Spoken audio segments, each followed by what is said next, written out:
নমস্কার। আমরা এসেছি 14 দেবতার বাড়ির মন্দিরের।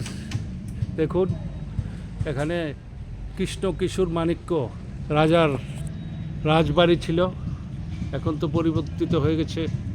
তারপর এখানে বাউন্ডারি দেখুন, এই বাউন্ডারি আগেও ছিল, এখন সুন্দরভাবে সংস্কার করা হয়েছে এবং 14 দেবতার মেলা শুরু হবে আগামীকাল থেকে।